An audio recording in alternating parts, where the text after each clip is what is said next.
Hello, everyone. Thanks for checking out this special episode of Really Dicey. This is Manny, and I am here with. Hi, I'm Alex Cahill. I'm the line developer of Victoriana for 5th edition. I mentioned before recently that what's great about doing a channel like Really Dicey is that I get to talk to people about books that I've been meaning to purchase and pick up because I love the Victorian era in England. Something Yep. about I don't know if it's the fashion, I don't know if it's the culture, or I don't know, something about it keeps drawing me in. I think there's Um, definitely an idealized version of Victorian life that we all look at, especially, Bridgerton's big at the moment. That's kind of nearing that Victorian era that we're at. And it just seems so glamorous and so interesting and exciting. But maybe down on the street level, it's not so nice. I mean, the Thames was stinking and filled with sewage. The poverty was rampant and no right workplace practices. But that's what makes an exciting game, I think. There's all sorts mm. of conflict and tension, but also on the other side, there's, drama, gossip, and beautiful outfits and fun designs. It's a really interesting period as well for me. Mm. And I've been meaning to pick up Victoriana for that reason, just to see what it entails, and being that also is from Cubicle 7. Cubicle 7 puts out some really gorgeous books, um, and but now we're coming up with a fifth edition version of Victoriana, which is even great because not only can I finally delve more deeply into this book, but now Mhm. I could share this with my fifth edition players that play Dungeons and Dragons, and maybe get them to check out this setting some more. Um, Exactly. You've hit the nail on the head there. A, a bespoke rule system is really fun and you can do some really creative things with that. But the reason that we brought it over to 5th edition is because of that. There's a huge market out there of people who already know 5th edition. They play D&D. I mean, it's the world's most popular role-playing game for a reason. And to be able to introduce them into a new setting with a kind of a new status quo, new way of magic or timeline, it really opens us up for having a whole new crowd of people who've never experienced Victoriana before, or who might have seen it and been dissuaded by the fact that it's a whole new rule system they have to learn. Um, and with 5th edition, it's really flexible for us to still. It still allows us to have that Victorian feel and make it uniquely Victoriana, but using a very robust rule system that has proven to work, and mm. it's really fun to work with as well. And I want to talk to you more about this setting very, very shortly because I understand, even though it's definitely heavily inspired by the Victorian era in England, it Mhm. definitely is its own thing, its own alternative history, its Exactly. own Yeah. cultures and ancestries. But before I talk about that, I just want to highlight something that's really great about Cubicle 7. And I just want to plug this book real fast. Something that you also worked on, which I just That's my found out. book. Yeah, Yes. A Life Well Lived. I have to say that Cubicle 7 does a really good job in interpreting and handling fifth edition rules. Mhm. Um, a lot of longtime fifth edition players sometimes get frustrated with the rules at a certain point. Yeah. But I Yeah. feel like the things that Cubicle 7 has introduced with these type of books, even from as early as back as as the Adventures of Middle Earth, like Mhm. the journey rules, the fellowship phases, things like that they introduced. I always felt that it adds more to the fifth edition game. So I'm Yeah. very keen to see what you're gonna do with this for Victoriana. I Um, think that is one of our strengths here is that we're all just such massive fans of tabletop role playing games, and I'm such a massive fan of 5th edition in particular, that it means that when I come up against something that the player's handbook mightn't have the rules for, or the GM guide doesn't exactly cover, it gives me the opportunity to have all those bubbling ideas that I have when playing the game and say, how can I make that into a really succinct rule book that would cover those topics? So for A Life Well Lived for me, I love playing fifth edition for the fact that it's you can play it quite narratively as well. Obviously fifth edition can be crunchy in itself, but I love the moments around the campfire when we're all talking, we're all getting to know each other, and the lives that we've lived outside of adventures. And so that allowed me to make A Life Well Lived, which is all about that, about who are you when you're not dungeon delving. And I worked on A Life Well Lived in tandem for when I worked with Victoriana. So I think people will spot some similarities, especially in our life path system. So in Victoriana, character creation is slightly different for 5th edition. You start off with a blank sheet, and we will run you through a whole life journey that you've been to up until the point that you are now playing as a character in Victoriana. And that will give you a background on whether you're a proletariat, a bourgeoisie, or a noble. And it will give you stories from your past that will add to your skills and your attributes and your abilities throughout the game. And so when you start to play a game of Victoriana, you'll already have a fully fleshed out character, but whose background has prepared you for the adventures you're about to have. So let's talk about the setting. So yeah, what makes the setting different from either the Victorian era or just any setting in the D&D 5e universe? So Victoriana is set in 1887 London, but it's not the 1887 that we all recognize. The introduction of magic and of steampunk tech has really changed how the world looks. So from afar, it looks the same as our world, except once you get deeper, you see that Queen Victoria is actually an Eldarin, who's a long-lasting elf kind of creature. The streets of London are filled with other fantastical folks. There's fey creatures who flit around.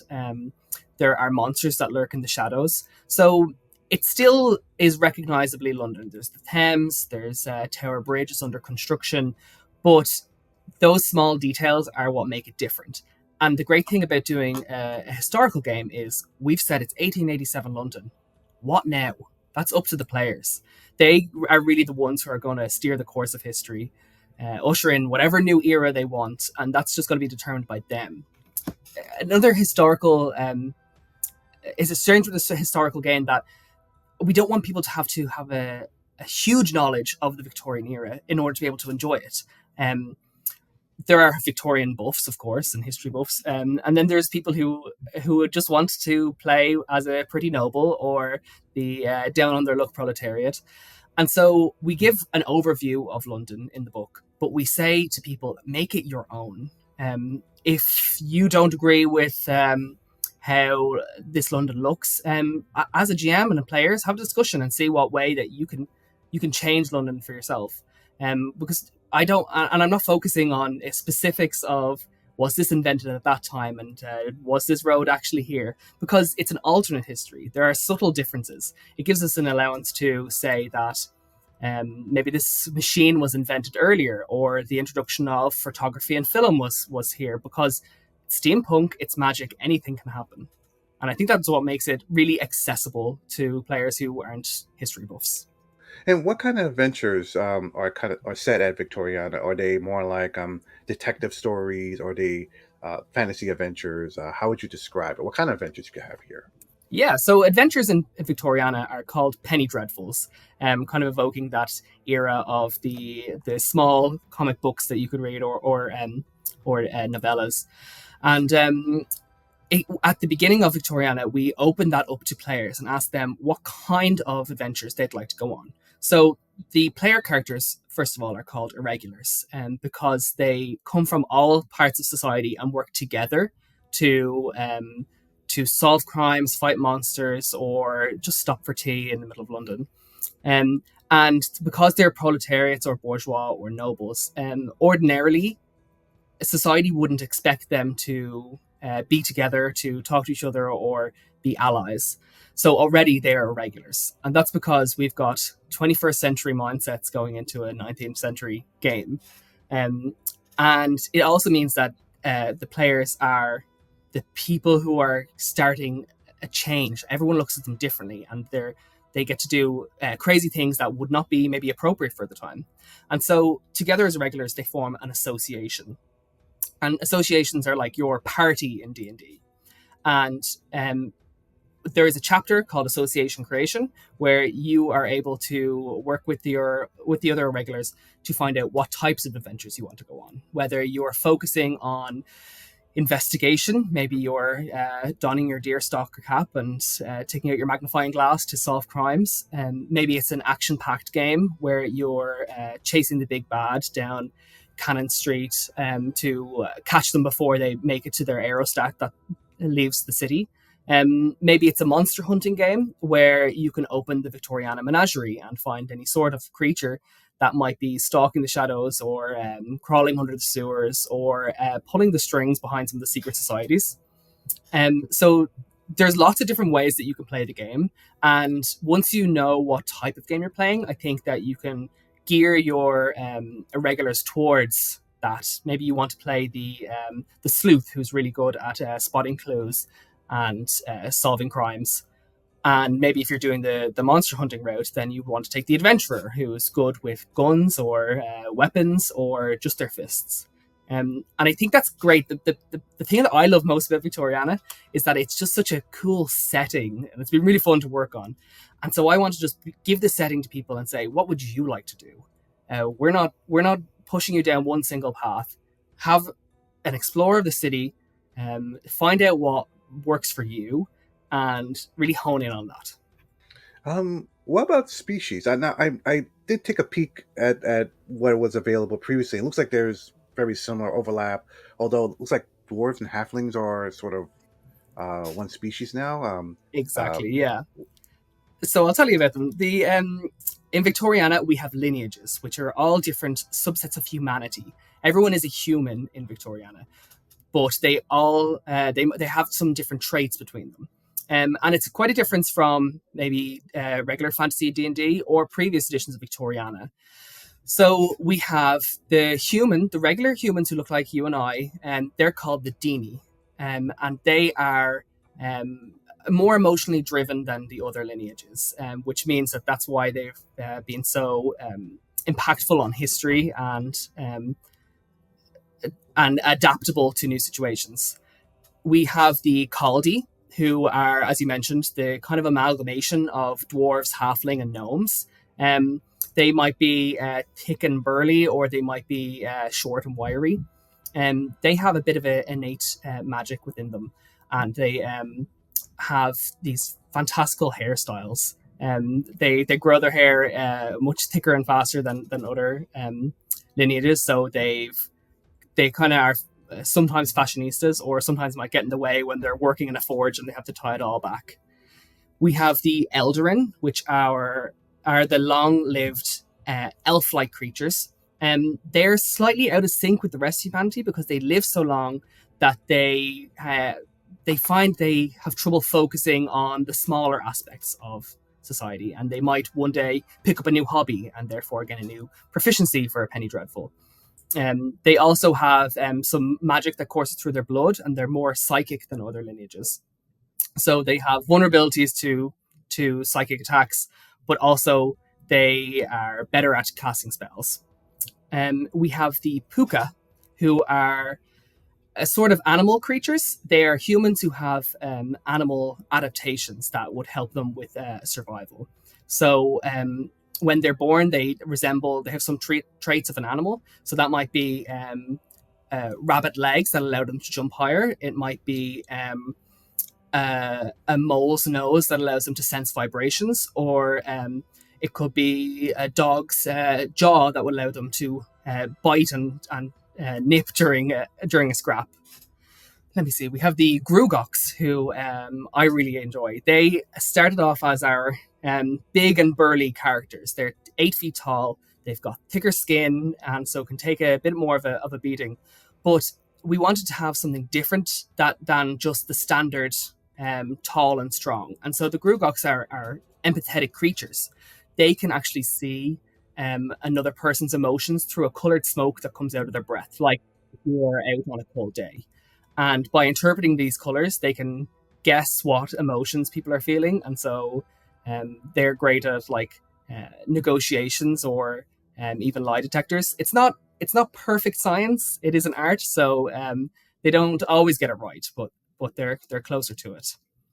And we also have the Murlocs, who they're more nocturnal humans. They've got moth like eyebrows and bat ears, and so they can see in the dark. They can do a bit of echolocation to make their way around, and they also have a bit of magic resistance. It seems like spells and magic kind of slides off their skin more easily than other lineages.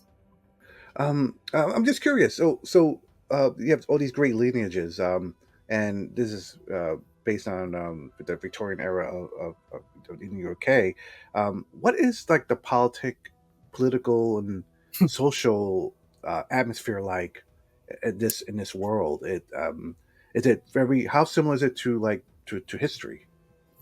So that was one of the big things that we had on our mind when we were designing Victoriana, because we didn't want to make this game exclusionary for lots of people, which it was in the Victorian era. I mean, we can't deny that. Things weren't great for everyone back in those days. And one way that we have done this is the fact that there is no divide based on your lineage. It's all based on class. And that's because when two humans have a baby together, it can be any lineage. There's a random chance that it can be any of them. So there's no way to try and there's no divide that Eldarin are always bourgeois or Caldi are always proletariat. And the biggest divide is just the class divide, what family you were born into and how much money you have. Wow. So what is magic like then in this world? It almost sounds like I guess in mythology, like the Fae, for example, like like they're always like sort of far away, but close enough that if you climb over this wall, they're right there. But Yeah. it seems like magic is very intertwined in this world. So magic is a really interesting place in Victoriana because it once was the be all and end all. The world was full of magic. There was a mythic era where all of the legends and stories that we know from mythology, they did happen. But there was a great breaking where magic was too prevalent in the world that it almost slipped the world into entropy, which is it dissolved it back into the universe. And so we lost a lot of magic at that point. And since then, people have been trying to rein in the use of magic in order to keep the world stable. So by 1887, magic is waning, and the people who once were able to move mountains now struggle to put a lump of sugar in their tea. So people really have to train to be magicians. And so that means that the people who are once powerful, such as the nobility who would have the money to go to college and learn how to use magic, that's waning now, and they are fearing that their power and hold on society is slipping. With the rise of the bourgeoisie, who are bringing technology into play, who are and mimicking the once great magic, it's a bubbling pot of tension in the Victorian era, as magic wanes, technology rises, and the proletariat are getting beaten down and used to create all these amazing technologies and being denied access to magic. And what are the antagonists like in this world? Who are we fighting against? So again, that's up to the types of adventures you're going on. But one of the things with Victoriana that I really tried to include was the fact that sometimes it's not the creatures in the dark that are the antagonists; it's the people. So the Victoriana Menagerie has a huge section on all the different types of Londoners that you can encounter. So there are the corrupt people at the top who are making life harder for those beneath. If you're going for a theme of revolution, those are your antagonists. There's also the outwardly bad people who are called maleficents. And they use a sort of dark magic. Because magic is waning, they've made a deal with these dark gods who are out in the ether to get more power in exchange for letting some of those demonic creatures in. And that is highly illegal. So the police will be after those, and it brings death and destruction to Victorian era as well. So the regulars will want to stop them. On the other side, there are the mysterious Pyrophonic League, who we will deal with in the Dreadful Inquiries book, who are a secret society who are trying to pull the strings behind the scenes and make sure that magic is completely eliminated and everyone follows the rules to enact order, so that we will never be in danger of slipping into entropy again. But with that comes a lack of creativity, a lack of free will. So the eternal struggle is still there. What side are the irregulars and society wanting to be on? Is it orderly, where it's traditional values, a lack of magic, and safe and comfortable with the rise of technology, especially? Or is it entropy, which is more revolution, shaking things up in order to make lives better for everyone, creativity and free will and vibrant use of magic? But too much of either of those will make the world a worse place. It either dissolves it into entropy and the world will no longer be here, or it locks it into order where nothing ever changes. And it's the balance of that that I think makes Victoriana a really interesting and different setting for 5th edition for any game. And if I may ask about classes, obviously, fighter, thief may not fit very well so easily into Victoriana. I Yeah. think in other lines in other books, you pretty much created your own classes or your own variations of what was in the D&D. Is that going to happen, or is it going to be straight import? So yes, as you said, like to import a raging barbarian into Victorian era is not maybe the most wise choice. So we will have a range of classes or roles that you can play in Victoriana. And some of these might be familiar. I mean, the adventurer is kind of like the fighter. It's the more rough and tumble person, but they also deal a lot with respect and getting being a leader. But then we have some of the Victoriana specifics, such as the sleuth, who is the crime solver. They're very intelligent, and they can spot clues and needle information out of people that they're interviewing.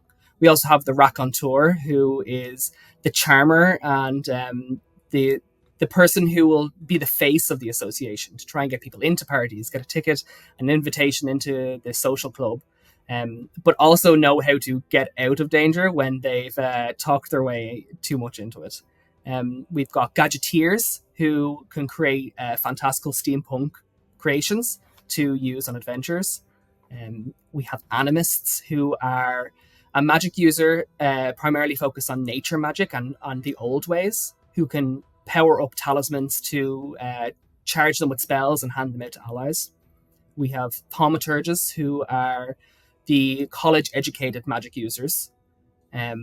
We've got dodgers, which are the thieves, burglars, acrobats, who can sneak into places and maybe use some of their specially designed devices to get out of trouble. And one of my favorites is the companion, who imagine it's your faithful butler or your friend who always is trying to get you out of trouble. They're there to distract and take hits and be the one to protect everyone, even if they mightn't like it too much, because it's not very easy to get blood out of crisp white shirts all the time. Oh, excellent. So let's talk a little bit about the Kickstarter campaign. What is actually planned for the fifth edition, um, for the fifth edition books? Yeah. So for the Kickstarter, which is going really well so far, and it's been so exciting to see the reaction from people who are saying, "Finally, I've been waiting for Victoriana," or "I'm a long time fan," or new people who are coming in and seeing it for the first time. So on offer, we have the Victoriana core book, which is the what you need to play the game. It tells you all about the world. It tells you the extra additions to the fifth edition rules. It allows you to create your regulars and create your association. Then we have the Victoriana Menagerie, which is a collection of creatures and monsters that you can find in London, and where they what would they do if they were placed into London. That was a big focus of the Menagerie, is how do all of these creatures exist in this modern setting, because we're not going into dungeons and slaying them beneath castles. There also has a collection of Londoners that you can play from all sorts of societies. And then we have the Dreadful Inquiries, which is 5 adventures that bring characters through from level 1 to level 5. And that is dealing with the Pyrophonic League and their nefarious plan to enact uncompromising order. So 3 books on offer. A really great way to get the game, get started, play your first adventure, and create your own ones using any of the creatures or people from the menagerie. And we've got some really exciting stretch goals that we've had out. So we have individual character sheets that are designed for proletariat, bourgeois, or noble characters. So they'll all have a specific design to them to really evoke that feel. We have a possibility of a new introductory Penny Dreadful. So something that really gets people familiar with the setting of London. We have some more items of power to unlock. So items of power are magic items, but because they're not always magic, they could be crazy new devices that were built by gadgeteers, or ancient relics that were from a bygone mythological era. And yeah, so the more people that will back and join us, the more that we can unlock, the bigger these books can get. And there's some really exciting things in there, stuff that we have to put our brains into and make sure that everyone's happy with all the stuff that they've done to unlock. So for anyone that is curious about Victoriana, but maybe not intrigued too much with the 5th edition, the books are still available for purchase on Drive to RPG, right? You can still get the PDFs. Absolutely, yeah. On Drive to RPG, we've got the previous Victoriana editions. We've got 1st, 2nd, and 3rd edition, and they all have a bunch of supplements that were great for inspiration for us when writing this game. They're also set a few years in the past. So Victoriana for 5th edition takes place in 1887, and that's about 30 years after Victoriana 3rd edition. So some things in London will be different, and that was a whole new challenge for us of trying to update what London would be like in towards the late Victorian period. And we also have plenty of hidden references to past adventures, some of the crazy things that have happened in previous games, and the consequences of those now, 30 years later. Well, that's awesome. So in a way, it's if anyone is a fan of the previous books for Victoriana, these books are not just take the same information from these books and then put a 5e stats into it. This is Absolutely. almost like a new lore in a sense, because 30 years after, things Yeah, have changed, politics have changed, culture has changed. it's a whole new fresh paint over the previous editions. And Walt Chinowski, who was the writer for Victoriana 2nd and 3rd edition, is the writer for Victoriana for 5th edition. So he is a super fan of the games and a history buff of the Victorian era. So it'll be sure to have the same feeling as the past games, and the same love and dedication that he has put into them, and that I've worked alongside him to create. Oh, that's excellent. So before we wrap up, I'm sure you've been playing this game for a long time. What's been some of your favorite NPCs or characters have you made? Is there anything memorable that you remember or sometimes reuse in different campaigns? So there's one character who we've tried to include in Victoriana, and that is a character called Lady Evangeline. She is a Caldi who is a bourgeois, and she sells her services as a psychic, as a seer, and people would hire her for parties to tell everyone's future, or seances to contact the dead. But actually, she's just a very clever gadgeteer who does all sorts of tricks to mimic being a psychic. So in her hair, she's got designed small microphones that can emit noises. Her crystal ball actually just has a little screw in the bottom that she can put a light into. And she works with an accomplice who sits underneath the table, and she wheels him into the house, and he rattles it and scares people or gets everyone to have a really great time. So in one of the adventures, when something goes terribly wrong with her seance, fingers point to her, and she doesn't want to give up her secrets. It's really, really fun character and a really great design. Excellent. So I will put the link to the Kickstarter in the description of this video. Absolutely. And in the podcast as well. Any last words? Anything you want to share before we wrap up? Anything I haven't asked you about this campaign? So I know that Victoriana has been talked about for a few years, and the previous editions have been out for so long. So what I want to say is, if you're a fan of previous editions of Victoriana, give this one a chance. Even if you mightn't be a 5e player, I think you'll love the world of Victoriana that we've created. And if you've been hungry for news, as we've trickled it throughout the years, feast on this. There's so much to see now. Pick up a copy, and I promise that you'll love the setting. Mm. Well, Alex, thank you so much. I hope that we could get more of a chance. I would love to talk to you more about A Life Well Lived. This is a Absolutely, yeah. really fantastic book. I can't wait to talk more about it Thank you. on here, as well as when Victoria 5e comes out. I'd love to talk to you more and more about the lore once I read it more thoroughly Hmm. and see some of the themes you're playing with. I'd love to hear what Um, kind of a regular you create. Everyone that I play tested with has created such different characters that it's really fun to see fresh new takes on it. mm. So, viewers, thank you for watching. Again, all the information is in the description below. Be safe out there. We'll see you next time.